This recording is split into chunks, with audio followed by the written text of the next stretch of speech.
जय हिंद दोस्तों, आज हम लोग क्रम में करेंगे विज्ञान का प्रैक्टिस सेट नंबर 7।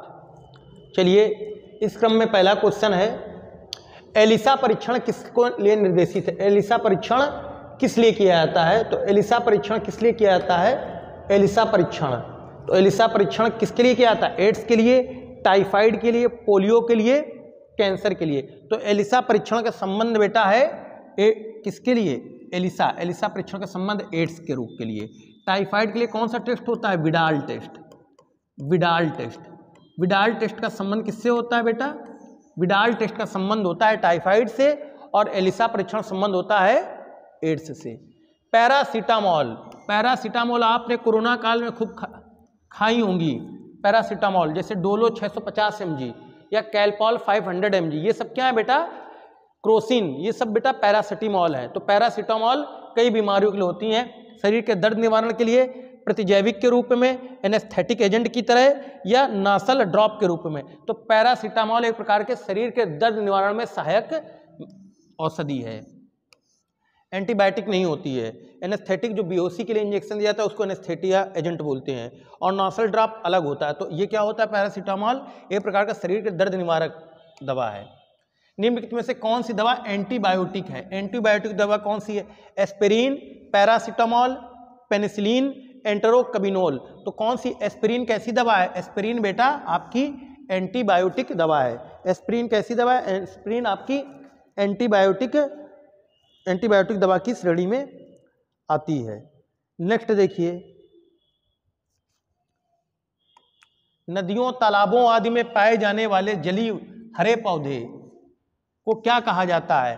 प्रवाल कहा जाता है, शैवाल कहा जाता है, फंगस कहा जाता है, या अमीबा कहा जाता है? तो इसको शैवाल कहा जाता है। इस पृथ्वी पर आने वाला पहला जीव कौन था? पृथ्वी पर आने वाला प्रथम जीव शैवाल था। पृथ्वी पर 90% ऑक्सीजन किससे मिलती है? पृथ्वी पर 90% ऑक्सीजन की पूर्ति कौन करता है? शैवाल करता है। इस वीडियो को अंत तक देखिएगा, बहुत ही बेहतरीन क्वेश्चन है, जो कि आपके इसको बोल सकते हैं रामबाण साबित होंगे। पनेसिया, हर रोग का उपचार, हर परीक्षा के लिए ये रामबाण साबित होंगे, इसलिए इस वीडियो को पूरा अंत तक जरूर देखिएगा। एपीकल्चर किससे संबंधित है? तो एपीकल्चर मधुमक्खी से संबंधित है। मछली से संबंधित क्या होता है? पीसीकल्चर होता है, और सेरीकल्चर होता है रेशम के कीट संबंधित। तो एपीकल्चर का संबंध किससे है?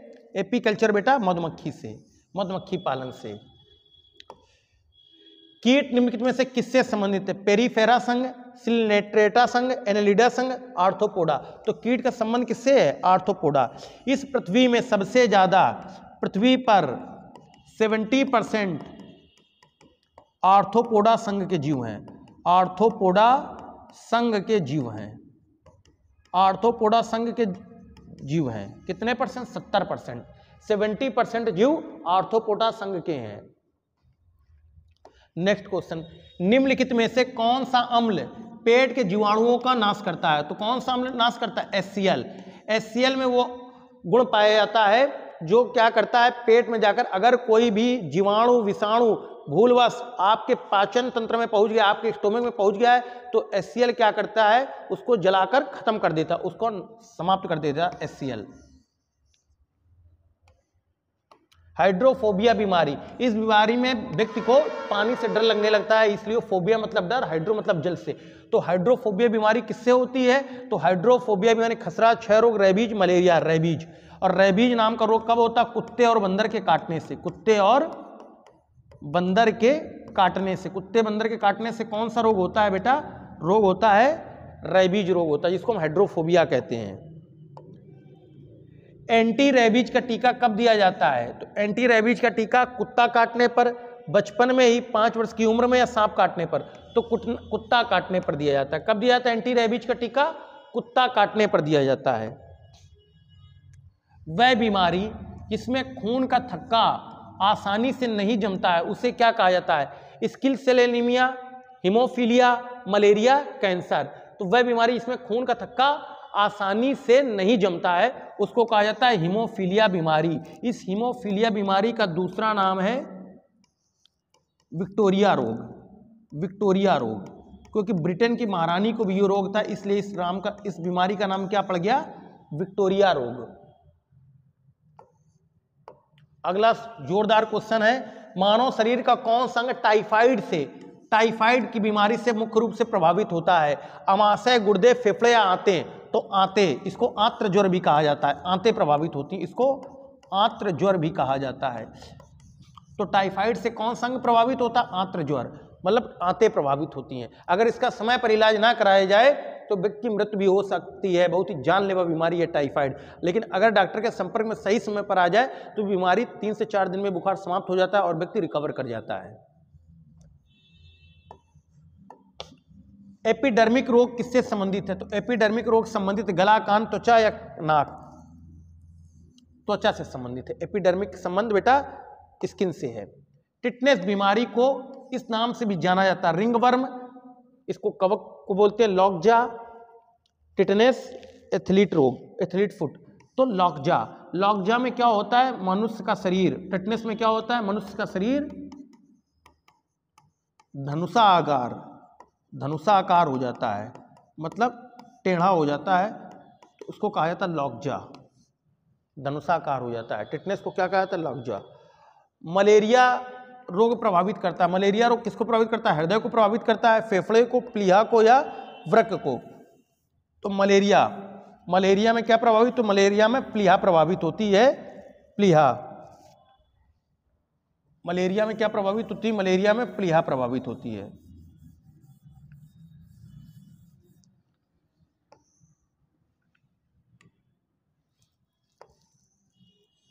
मलेरिया में प्लीहा प्रभावित होती है। डिप्थीरिया रोग से कौन सा अंग ग्रस्त होता है? डिप्थीरिया से कौन सा अंग ग्रस्त होता है? गला, आंख, यकृत या अग्नाशय? तो डिप्थीरिया से गला कौन सा प्रभावित होता है? डिप्थीरिया से बेटा गला प्रभावित होता है, डिप्थीरिया से गला प्रभावित होता है।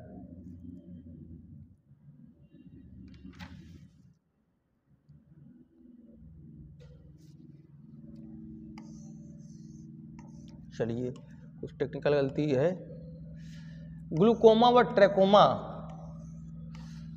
गर्दन की, कान की, मस्तिष्क की, आंख की, कौन सी बीमारी है? ग्लूकोमा या ट्रैकोमा? ट्रैकोमा आंख से संबंधित बीमारी है। टीबिया अस्थि किससे होती है? तो टीबिया अस्थि होती है कपाल की, भुजा की, पैर की या जांघ की? तो टीबिया अस्थि होती है बेटा जांघ की। किसकी होती? टीबिया अस्थि होती है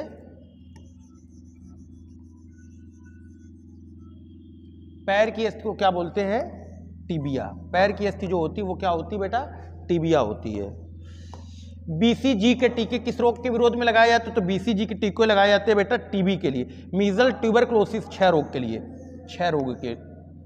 अगला देखिए, किसके इलाज में कीमोथेरेपी का उपयोग किया जाता है? तो कीमोथेरेपी एक इलाज की पद्धति है, इलाज की पद्धति है। इसका प्रयोग किसमें होता है? कैंसर के रोग में होता है। कैंसर क्या है? कोशिकाओं में असामान्य वृद्धि, कोशिकाओं में असामान्य वृद्धि को कैंसर बोलते हैं।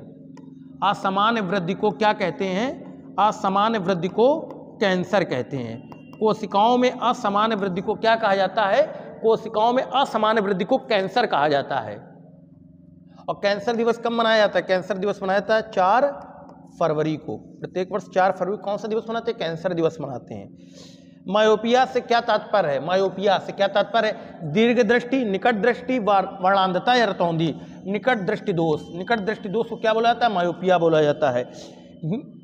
शरीर में निम्नलिखित में से किसकी अधिकता से हृदयघात होता है, हार्ट अटैक होता है? तो रक्त यूरिया, कोलेस्ट्रॉल, रक्त प्रोटीन। जब मानव शरीर में कोलेस्ट्रॉल की मात्रा बढ़ जाती है तो व्यक्ति को हार्ट अटैक का खतरा हो जाता है। निम्नलिखित में से किसकी कमी से व्यक्ति को घेंगा रोग होता है? तो घेंगा किसकी कमी से होता है? घेंगा आयोडीन की कमी से कौन सा रोग होता है? घेंगा रोग होता है। गैसोहाल पर्यावरण मित्र ईंधन जो मिश्रण है पेट्रोल तथा डीजल का, पेट्रोल तथा इथेनॉल का, डीजल तथा इथेनॉल का, इनमें से कोई नहीं। तो गैसोहाल क्या है? ये पर्यावरण मित्र ईंधन है, ये पेट्रोल तथा इथेनॉल का मिश्रण है। सरकार ने अब पेट्रोल में 20% इथेनॉल को कंपलसरी कर दिया है कानून बनाकर। सरकार क्या कर रही है? एक प्रकार के पर्यावरण मित्र ईंधन का प्रयोग को जनता के बीच में बढ़ावा देने का कार्य कर रही है। 24 क्वेश्चन, निम्न में किसकी सुई से मधुमेह नियंत्रित किया जाता है? जिन मानव शरीर में पैंक्रियाज ग्रंथ से बेटा इंसुलिन का स्रावण बंद हो जाता है, उनको सुई के द्वारा उनके शरीर में इंसुलिन दिया जाता है। इंसुलिन एक प्रकार का क्या है? इंसुलिन एक प्रकार का प्रोटीन है। जिनके पैंक्रियाज अग्नाशय से इंसुलिन का स्रावण बंद हो जाता है, उनको सुई के द्वारा आर्टिफिशियल कृत्रिम तरीके से इंसुलिन का इंजेक्शन दिया जाता है। और आज का लास्ट क्वेश्चन है 25 क्वेश्चन, बेहतरीन 25 क्वेश्चन हम लोगों ने डिस्कस किए। विडाल टेस्ट, विडाल टेस्ट का उपयोग किस संभावना की जांच के लिए किया जाता है? तो विडाल टेस्ट का प्रयोग बेटा टाइफाइड की जांच के लिए किया जाता है। टाइफाइड में क्या होता है? आंत ज्वर होता है, आंत्र ज्वर होता है टाइफाइड के लिए। तो ये आपके बेहतरीन 25 क्वेश्चन थे। उम्मीद करते हैं कि आपने पूरा वीडियो देखा होगा। अब इस वीडियो को आप अपने नियर एंड डियर दोस्तों तक रिक्वेस्ट के साथ भेजिए और उनसे कहिए इस वीडियो को जरूर क्लिक करें और इसको अंत तक देखें। जय हिंद, वंदे मातरम।